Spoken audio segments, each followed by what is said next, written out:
Southwest monsoon muling magpapaulan sa kanlurang bahagi ng bansa, kabilang na ang Luzon, Visayas at ilang bahagi ng west portions ng Mindanao. Sabay naman ng surface track naman na magpapaulan dito sa silangang bahagi ng Mindanao, lalo na sa bahagi ng Davao Region at Surigao del Sur. Pagbabalik ng high pressure area, naasahan this weekend, kaya mauunsamin na naman ang potential na pumumuo ng mga low pressure area sa may intertropical convergence zones.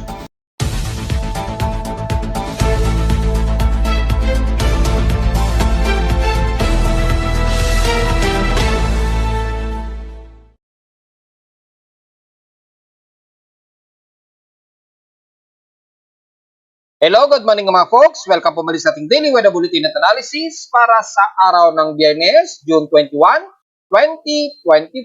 Ang oras nating Boys Point Memaga ay alas 11:13 na umaga.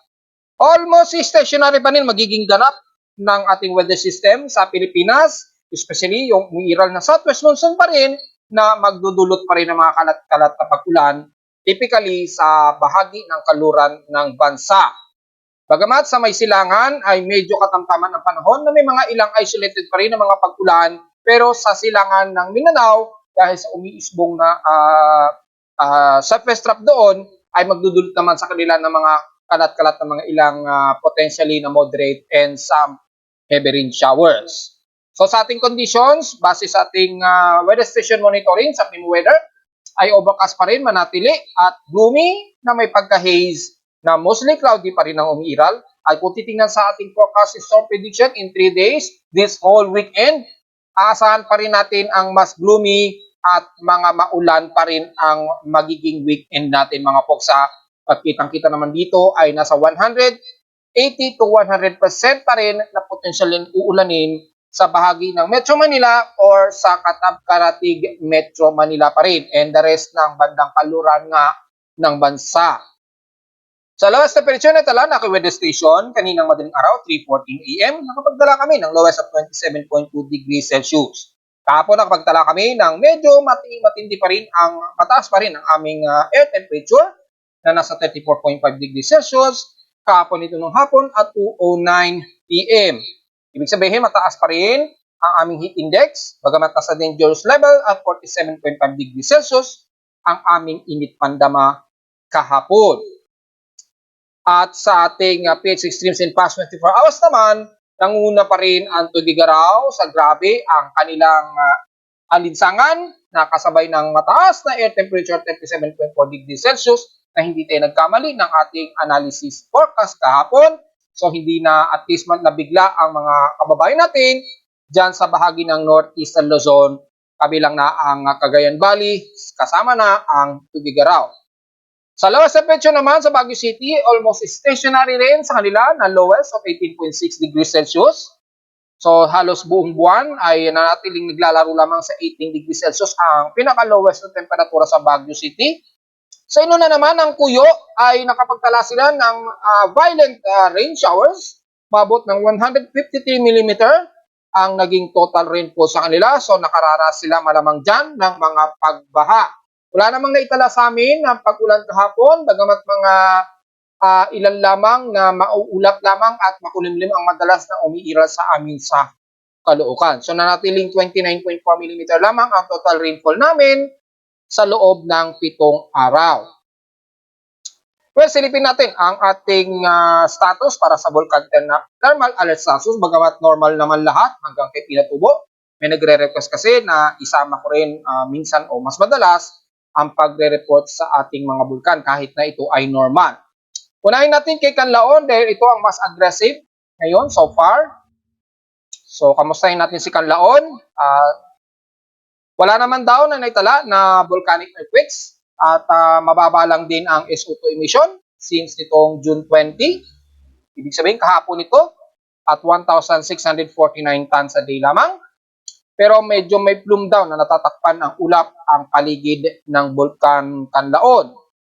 So, wala namang naitala so far si T-Box ng ilang aktibidad kay Canlaon.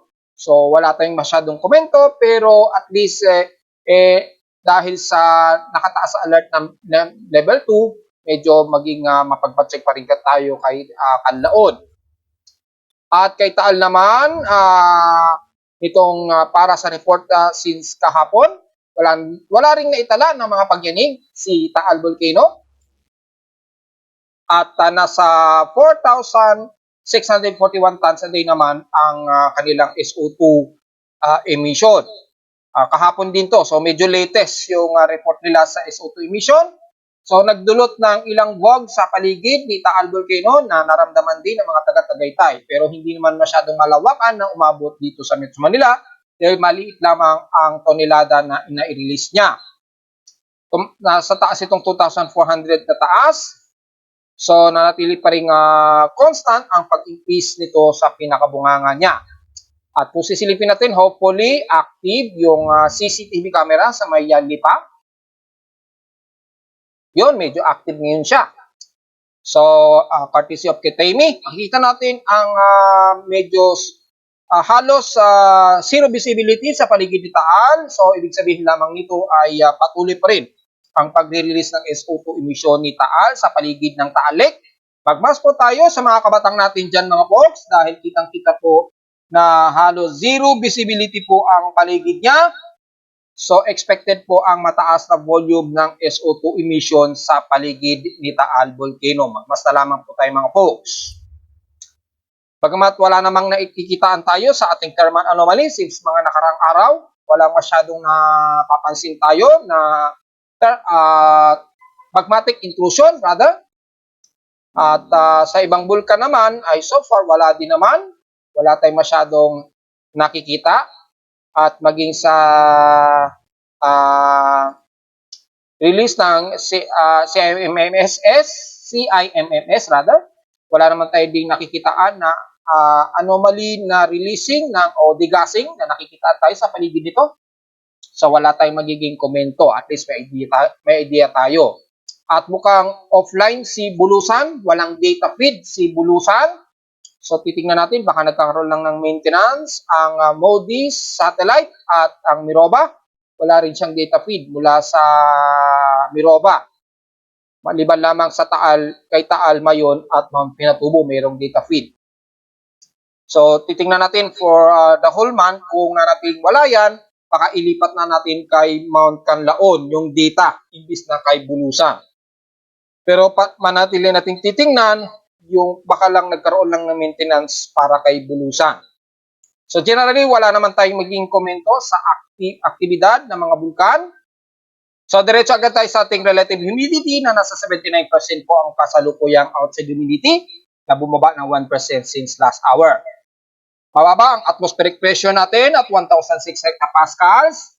So medyo thunderstormy tayo and steady ito since last hour. So medyo mababa ang atmospheric pressure natin sa Luzon. Kaya medyo mas madalas makulimlim tayo at gloomy ang kadalasan nating nararamdaman ngayon. At thunderstormy, so ingat po dahil madalas ang mga pagkulog at pagkidlat niyan. Sa air quality natin ay nasa moderate air concentration tayo at 57%. So magmas po tayo, umiiral pa rin ang thermal inversion. Kaya magmas pa rin tayo sa mga sensitibong mga baga. At kamustahin naman natin yung space weather status dahil kanina nagkaroon ng moderate X-Player class. Bagamat exceeded ito ng M5, at least moderate ang scale nito o R2, moderate. Ang reporting nito kaninang 7:42 AM, oras natin sa Pilipinas. So dahil nagkaroon ng M5 exceeding, ay as expected na potential impacts ng area na magkakaroon ng mga ilang primarily solar, subsolar point dyan sa sunlit side ng ating mundo. Expected din na mga limited blackout. As usual yan, ang ating high frequency. Radio communications, mga ilang minuto lamang ito. At sa ating KP index so far ngayong araw ay wala naman tayong nakikitaan. Probably mga unsettled ang inaasahan natin ngayong araw na iiral sa ating geomagnetic field. Hanggang bukas po yan na posible rin umabot sa active. Bukas po yan, pero ngayong araw, mga unsettled geomagnetic field ang nakikita natin. So, nasa 60% po yung ating radio blackout probability forecast. Minor to moderate po. Dahil nagkaroon tayo ng exceeding ng R2 solar radiation. Kaya expected ang radio blackout ng 60% sa loob ng 3 araw. Well, yung largest kasi na nakatutok pa sa atin since June 20 ay nitong si AR2316.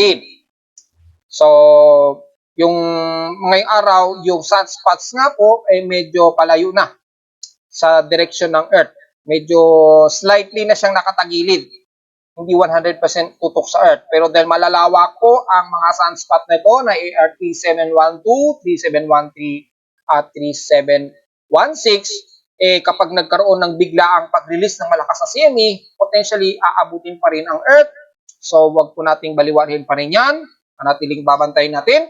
At yung ating daily sunspot number, nitong huli ay 138. Malawak pa rin po yan.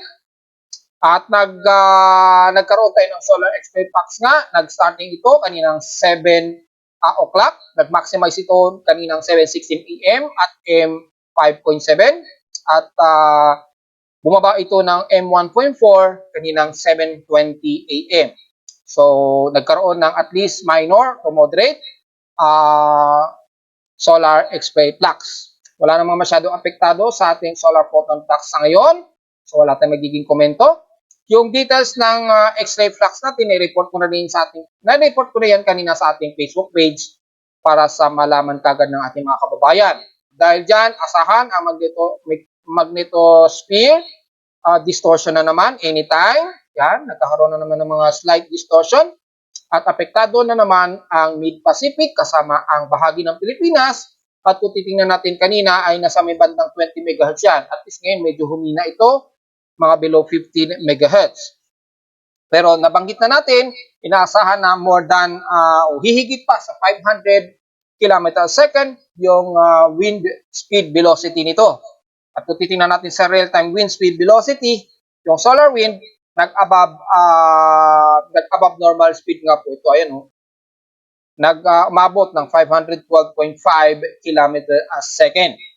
So, nag-above normal speed siya sa 500 km/s. So, mas bumili siya. Ngayon, kasalukuyan, bahagya lamang itong bumaba ng konti. Pero, above normal speed pa rin siya at 137.7. Kung i-convert natin sa kilometers per hour, 1.575 million kilometer per hour ang bilis nito. At least, meron tayong conversion kagad sa ating metric conversion. So, wala naman tayong magiging aurora activity extrapolated. Wala naman tayong masyadong mataasan na geomagnetic field. Pero yung solar wind lamang ang ating magiging concern. So, expected ang ating high frequency conditions. Inaasahan na mga ilang limited na mga high frequency blackouts. Samantala sa ating almanac, sumikat ang haring araw kaninang 5:28 AM at inaasahang lulubog ito mamayang 6:27 PM. Maya-maya ay magpo-full moon na po tayo at 99% illuminated na po ito. So mamaya-maya o mamayang gabi expected full moon na po ito. At waxing gibbous na 99% illuminated ay sisikat ito mamayang hapon ng 5:50 PM. At inasang lulubog ito kinabukasan na ng madaling araw at 5:12 AM. So, ang ating local weather outlook para ngayong Biyernes hanggang bukas na Sabado, magiging partly cloudy pa rin tayo. So, as usual na stationary at localized thunderstorms. Ganun din bukas. So, expected pa rin overcast and gloomy tayo at may mga localized thunderstorms. Naglalaro sa 80 to 100% po ang ating tsansa na pag-ulan ngayong araw at 100% at bukas na Sabado ay 80% po. So dahil po dyan ay asahan ang highest and lowest temperature expected hanggang 32 degrees Celsius ang maximum temperature natin dito sa Metro Manila expected. And lowest temperature expected ay naglalaro sa 26 to 27 degrees Celsius. So sa magtatanong, hanggang next week ba yan, magiging ganyan di ba ang magiging lagay natin? Well, kung pagpapasin natin ang BC short-term weather forecast natin sa ating Primo Weather Dashboard, makikita po na hanggang these coming weekdays, mananatili tayo sa ganitong condition na overcast and gloomy hanggang these coming weekdays po ng katapusan ng June 2024. At dahil katapusan na, mas bumaba na po o halos zero o sablay na po yung ating monthly tropical cyclone forecast. Lalabas, sablay na po yung forecast na yon dahil wala po tayong in-expect na may mabuo na malakasang bagyo. Hindi pumasok yung mga analysis natin na pinapakita ng mga empirical forecast na mga ilang nakaraang taon.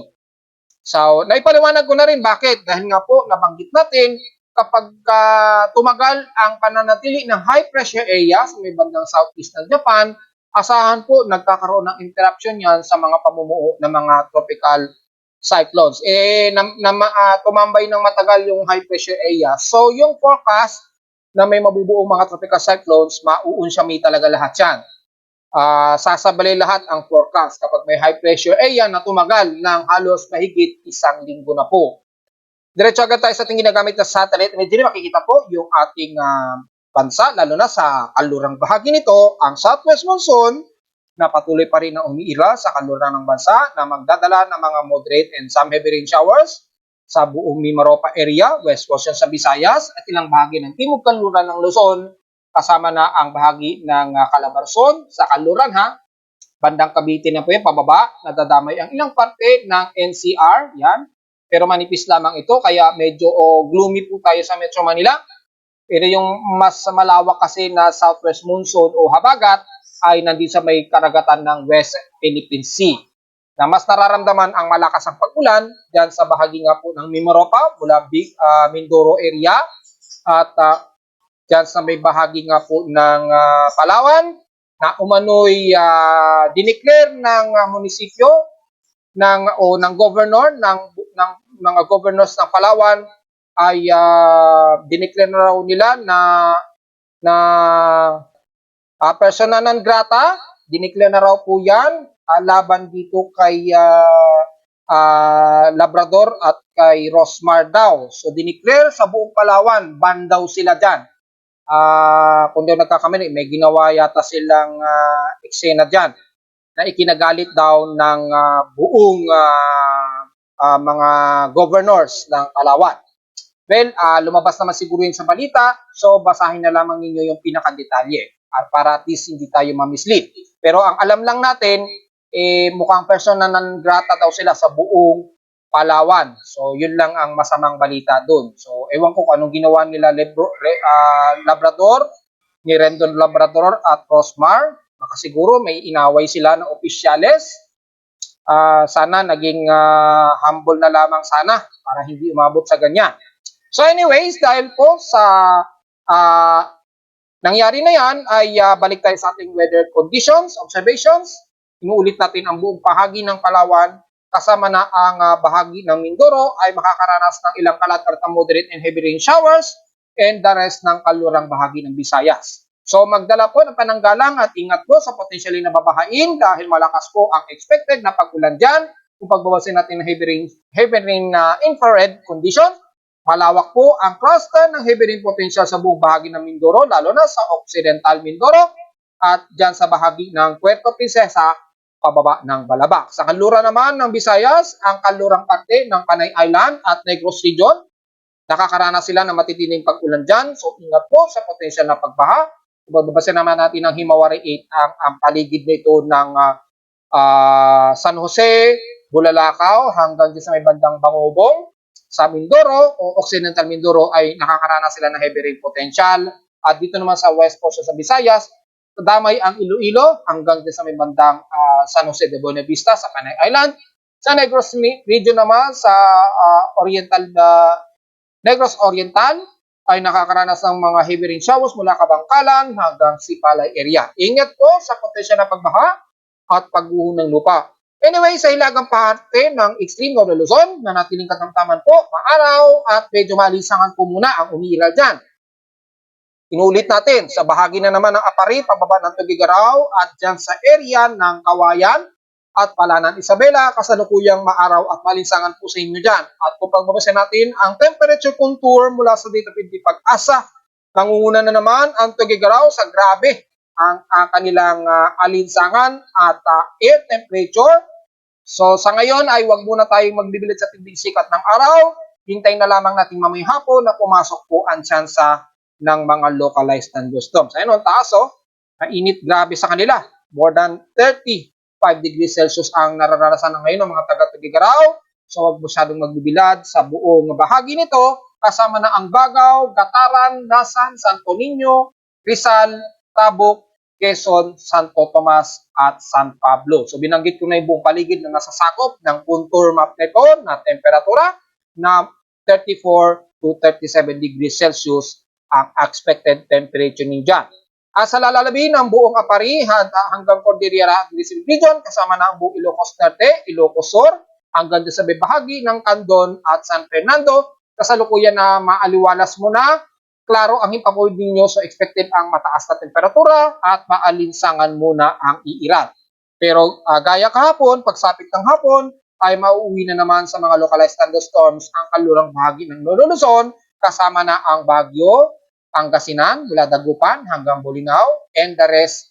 Nakasalukuyang inuulan ngayon ang bahagi nga po ng Zambales at ilang portions ng Tarlac, pababa na ng Angeles at San Fernando, Pampanga, hanggang sa bahagi ng Bulacan, sa Baliwag, Apalit, hanggang Plaridel at Malolos, Bulacan. Ingat po sa mga pagbaha dyan ha, nakasalukuyang nararamdaman ninyo ngayon dyan. Hindi gaya sa silangan ng Nodo Luzon, na mula din sa may bandang Palanan, Isabela, pababa na po ng Quezon Province sa Aurora Region, ay asahan po ang mataas na humid at alinsangan ang nararamdaman ninyo dyan. Pero pagdating ng hapon po ay nakataas naman ang forecast na kayo makakaranas ng mga localized thunderstorm at kalat-kalat na mga pag-ulan. Naka-forecast ito, so maaaring hindi pumasok or maaaring pumasok din nasa 60% naman daw ang nakataas na forecast sa inyo dyan. Pero sa ngayon ay humid muna ang mararamdaman ninyo dyan mula Palanan, Kasiguran, Aurora, Baler, all the way hanggang sa may bandang Quezon Province ng Polillo Island, Mauban, hanggang Atimonan, Quezon, hanggang all the way hanggang sa may bandang Camarines Norte na. Siyempre, ang bahagi ng Bulacan, papasok na po ng NCR sa Metro Manila. Medyo overcast and gloomy po tayo dyan. So, medyo mapapansin ninyo, haze po tayo at makulimlim. So, anytime pa rin makakaranas tayo ng mga ilang pagsulpot ng mga mahihinang pag-ulan. At pagsapit naman ng hapon, expected na magkakaroon tayo ng 100 chance daw na forecast na uulanin. Kung hindi man sa amin sa Caloocan, maaaring dyan na naman sa Quezon City, bandang Pasig, Makati, at ilang bahagi ng Manila, City of Manila, Taguig, Parañaque, pababa ng Las Piñas at Muntinlupa. Sa katabing baybayin kasi sa minsan na Botas hanggang dito sa Caloocan, mababa pa ang tsansa. Pero dahil sa ang forecast natin ay 100%, anytime ay papasok po yung isolated rain showers, lalo na sa hapon o sa gabi. So at least mamayang hapon, expected natin yan na magkakaroon tayo ng mga localized thunderstorms sa bahagi ng Metro Manila hanggang bahagi nga po ng Calabarzon area.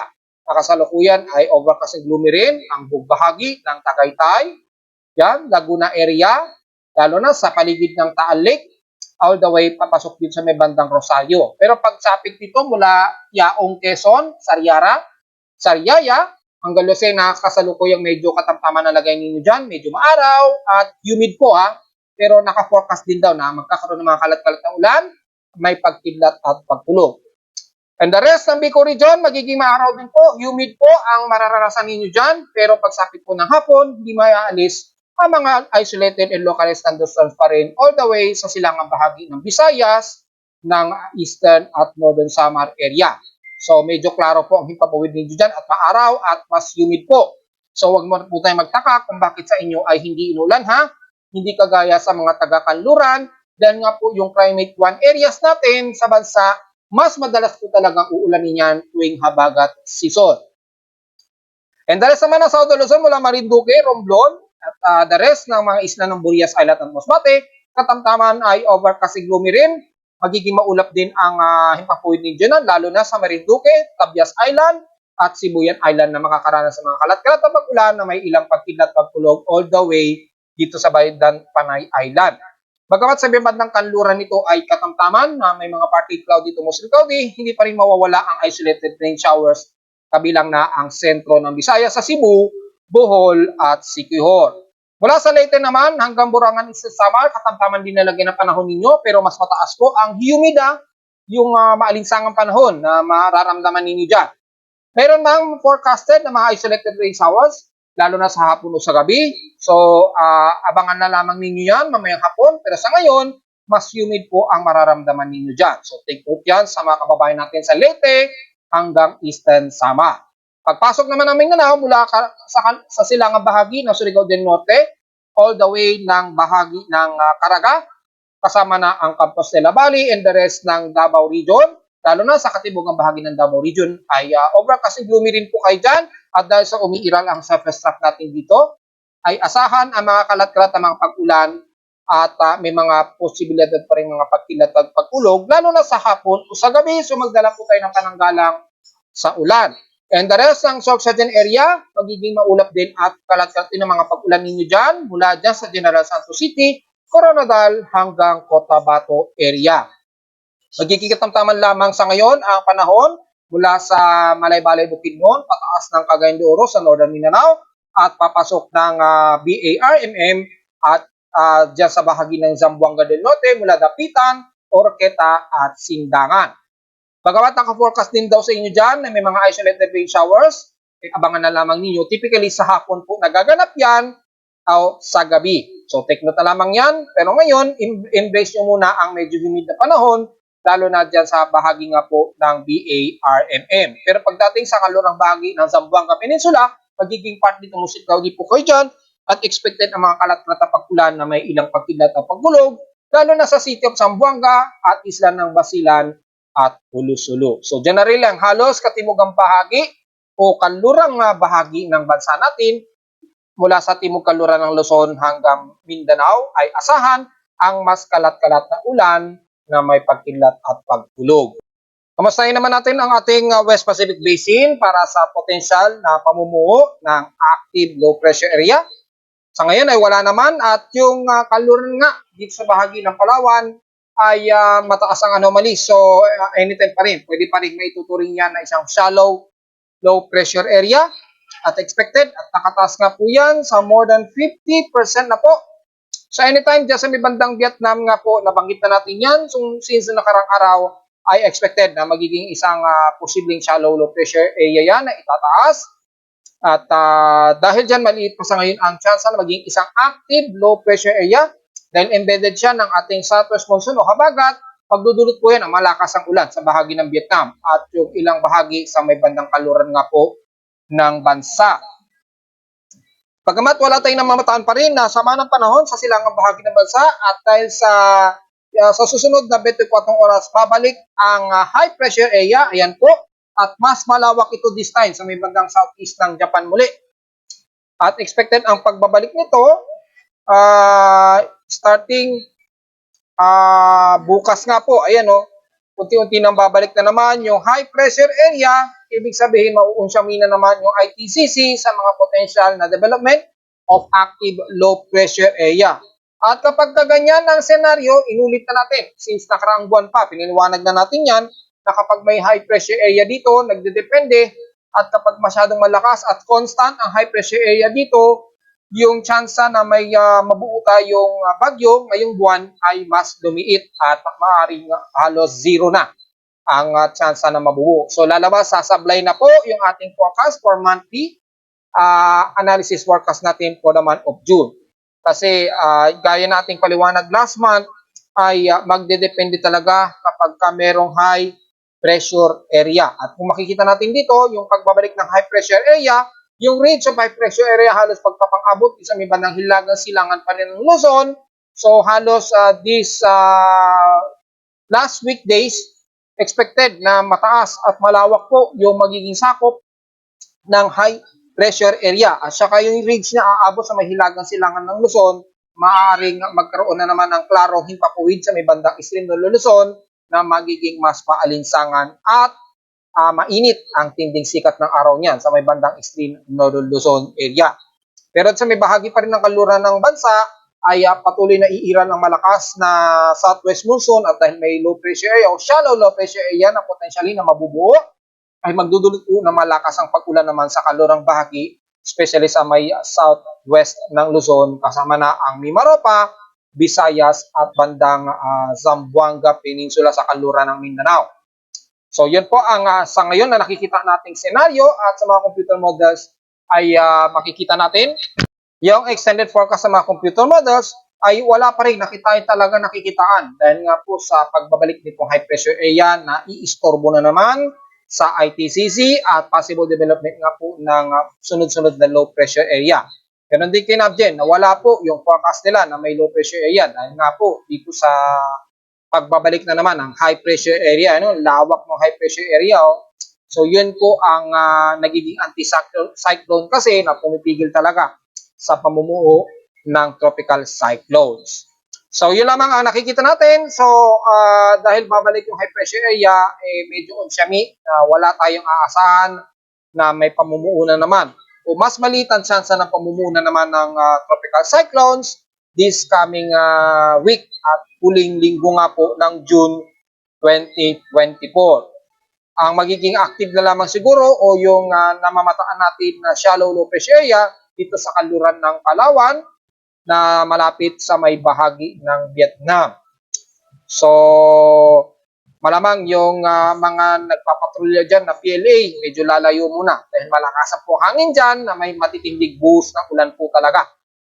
So, sa ngayon, yung forecast na ito ng Global Traffic Hazard na may mabubuo sa may bandang silangan ng bansa, mukhang sablay na ito.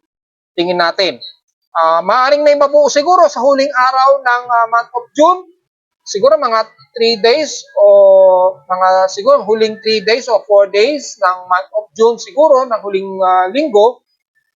Baka potentially pa may humabol pa na may mabubuo. Kaya lang, baka yung pagpasok na sa par siguro nung may mabubuong low pressure area, baka ano na po, July na po sigurado yun. Na makakapasok ng par. Kung sakaling may humabol pa. Pero kung totally wala, lahat na magiging forecast po ng Global Traffic Hazard, ng Joint Typhoon and Weather Centers, o lahat maging sa inyong lingkod ay lalabas sablay po totally ang mangyayari. At least may idea na kayo na kapag walang nabuong bagyo, lalabas yung forecast, sablay po. At hindi pumasok yung mga analysis maging sa mga official multiple weather agencies. Sa Ulat Lindol, so far, bukod sa nagkaroon kami ng sunod-sunod na blackout kagabi, nagkaroon ng brownout sa amin kagabi at ng madaling araw. Wala pa naman na itala na malakas ang pagyanig ayon sa aking seismometer sa Caloocan. At wala naman sa data feed ni PBOX ay wala ring namataan na na-record since 12 a.m. ng magnitude 4.0 pataas. Pero marami namin nakagad ng mga minor and moderate o mga ilang minor earthquakes pero walang magnitude 4.0 pataas. So kung titingnan natin historical earthquakes since kahapon, hindi tayo nakapag-report ng ating Ulat Lindol kahapon. So kung i-reviewin natin ang 4 month of June na total earthquakes natin, yan, ay nasa 839 total earthquakes na po tayo. At 860 dito is magnitude 2.0 pataas. 29 dito is magnitude 4.0 pataas. At nananatiling 4 ang ating magnitude 5.0 pataas. Na so far, hindi pa naman nadadagdagan. So nasa 839 na po yung total earthquakes natin. So mukhang lalagpas pa sa 1,000. O mukhang mahihigitan pa yung total earthquakes last month. Dahil ngayon pa lamang ay nasa mahigit 800 na agad ang total earthquakes sa bansa. Well, as usual, mas yanigin pa rin ang bahaging na ito ng Mindanao at bandang Davao Region at Surigao del Sur. Mas yanigin pa rin tayo dyan. So ingat po sa mga kababayan natin sa Mindanao dahil patuloy pa rin na mayanig ang parte na yan. At sa bahagi naman ng Luzon, typically sa may bandang Batangas, of course, ng Lubang Island at Calatagan, Batangas, ang medyo mas may mga maraming pagyanig. At sa bahagi naman ng Northern Luzon, typically sa baybayin po ng West Philippine Sea Plate sa may bandang Zambales at sa kanluran naman ng extreme Northern Luzon ay of course naman ng bandang Ilocos Sur at Ilocos Norte. Nitong huli nga po ay mga ilang mga moderate na mga magnitudes 4.0 dito sa bahagi ng Babuyan Islands. At dito naman sa may bandang kanluran ng Lawag, Ilocos Norte. Layo-layo naman, so yun lamang ang naitala ng mga malalakas o mga moderate. Mga ilang minor o moderate na mga pagyanig. At wala naman so far na namataan tayo ng magnitude 5.0 pataas sa buong bahagi ng Luzon, hanggang Southern Luzon area. Samantala, sa ating status naman para kay Angat Dam, dahil kahapon hindi siya nagalaw kahapon. Pero ngayon, ay mula sa 176.62 meters kahapon, ngayon ay nasa 176.36 meters na po. So nabawasan na siya ng negative 0.26 meters po sa loob ng 24 oras. So, ibig sabihin, nasa total of negative 6 meter na po. Mahigit na po sa 6 meters yung very critical low na po ng level ni Angat Dam. So napakasagad-sagad na po yung level ni Angat. So expected na kontrolado pa rin o magkakaroon ng mga rotational na cut-off sa supply ng Nawasa ha mga folks. Dahil despite na mga inuulan tayo, ay hindi naman nadadagdagan yung level ni Angat Dam. Patuloy pa rin itong bumubulusok. At kung titingnan natin sa ating monthly graph ng dam, para kay Angat ay makikita ninyo ay patuloy talaga ang pagdaos-dos pa rin talaga at sagad-sagad na talaga ang pagdaos-dos ni Angat Dam sa 176.36 mula sa 176.62. So at least ay may idea na tayo mga folks at dahil sa patuloy na pagdaos-dos niya ay wala tayong magagawa kung magkakaroon talaga ng rotational cut-off sa supply ng Nawasa. Maaaring gumagamit na yung ating hydrological center ng ating backup na supply mula siguro kay Angat Dam, ay kay Lamesa Dam rather, o kay Ipo Dam. So malamang dito na tayo kumukuha ng backup na water source niya. Pero dahil dyan, maaaring magtaas ng tubig dahil gagamit po ng, kung di nagkakamali, gumagamit yata ng pump ang backup distribution ng dam mula kay Lamesa. Tapos ipapump up yan papunta kay Angat para magpatuloy sa supply ng tubig. Pero dahil gagamit po ng pump stations para mag-distribute ng backup water mula sa Lamesa Dam o kay Ipo, kung di nagkakamali, hindi ko kasi sigurado kung yung backup ay nakatap kay Lamesa Dam. So kung ganun po, malamang magdadagdag ng bill sa tubig kapag kaganyan po. Ganyan ang ginagawa nila kapag gumagamit ng backup. Ang dahilan nila kasi gagamit po ng maraming motor at pump para mai-distribute po pataas papunta kay Angat Dam yung backup water reserve. So at least may idea na tayo mga folks kapag nagdagdag ng presyo ng Nawasa o bill sa ating Nawasa. At bukod sa nagkakaroon din tayo ng mga rotational blackout, despite na nagbaba ng electric bill si Meralco, pero ang kapalit naman nito ay rotational blackout. So yun po ang bad news mga folks. At narito naman ating 3-day 20 weather forecast para sa araw ng weekend, June 21, 2024.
At hanggang dito na lang po ating Daily Weather Bulletin at Analysis para sa araw ng weekend ngayong Biyernes, June 21, 2024. Huwag po kalilimutan na mag-like and subscribe po sa ating YouTube channel at visit lamang in-attend sa ating website at www.timoweather.com para sa may pang detalye. Gusto nyo malaman na hindi natin isama sa report ngayong umaga at halos typical lang din naman ng mga pag-ulan at localized thunderstorms dahil na rin sa umiiral na southwest monsoon.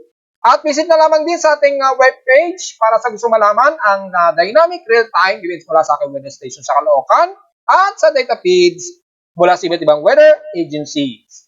Maraming salamat po mga folks and happy weekend po sa ating lahat.